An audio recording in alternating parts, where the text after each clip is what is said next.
நெல் அறுவடை வைத்திருக்கும் அனைவருக்கும் வணக்கம். இப்போ நம்ம இந்த வீடியோவில் என்ன பார்க்க போகிறோன்னா, ஒரு சின்ன கான்செப்ட் தான். இது எல்லாத்துக்குமே தெரியும். ஒன்று வண்டி வச்சுருக்கவங்க எல்லாத்துக்குமே தெரியும். இருந்தாலும் சரி ஒரு வீடியோவாக போடலாம். தெரியாதவங்க அதிகம் இருப்பாங்க. எப்படி ஒரு 10% தெரியாமல் இருப்பாங்க. தெரியாத இருக்கிறவங்க கொஞ்சம் கற்றுக்கிட்டோன்னு சொல்லிட்டு போடுறது. இப்போ இருக்கிற பொருள்லாம் உங்களுக்கு பார்த்தாவே தெரியும். இதுதான் பின்னாடி சல்லடை. இது பெரிய சல்லடை, சின்ன சல்லடை, பட்டாணி சல்லடை, 3 சல்லடையுமே.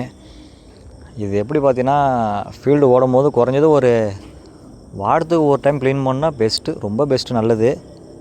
இல்லை ஒரு 2 வாரத்துக்கு ஒரு தடவையாச்சும் க்ளீன் பண்ணணும். ஏன்னா வைக்கலாம் அப்படியே போய் இதை அண்டிருக்கு பாருங்கள், அதோ போல் போய் அண்டிடும் வைக்க ஃபுல்லாகவே. இது ஏன் மெயினாக க்ளீன் பண்ணுறதுனா, ஃபீல்டு ஓடிட்டே இருக்கும். நம்ம வண்டிலாம் குறை கிடையாது. வண்டிலாம் எல்லாம் நல்ல வண்டி தான். புது வண்டி சரி, பழைய வண்டி சரி, எல்லாமே நல்ல வண்டி தான். நெல் வரும் பின்னாடி.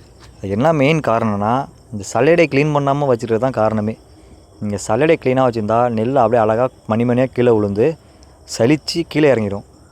அதே சல்லடையில் இதேமாரி இப்போ நான் காமிச்ச பாருங்கள், இதேமாரி வைக்க அண்டிருந்தாவே அந்த வைக்கல்லே பின்னாடி நெல் தள்ளும். கீழே சல்லடையில் இறங்க விடாது. அது சுத்தமாக வராது கீழே.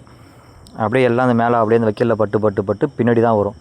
எல்லாம் கொள்ளைக்காரங்க என்ன பண்ணுவாங்க, வண்டியை பார்த்துட்டு கையை வச்சு பார்ப்பாங்க. கையை வச்சு பார்த்துட்டு நெல் வரும். என்ன சொல்லுவாங்க, வண்டி சரியில்லை அப்படிம்பாங்க. அது வண்டிலாம் இல்லை, வண்டிலாம் எல்லாம் நல்ல வண்டி தான். நம்ம கொஞ்சம் இது பண்ணுறது தான், சோம்பேறி பரம்பரை தான்.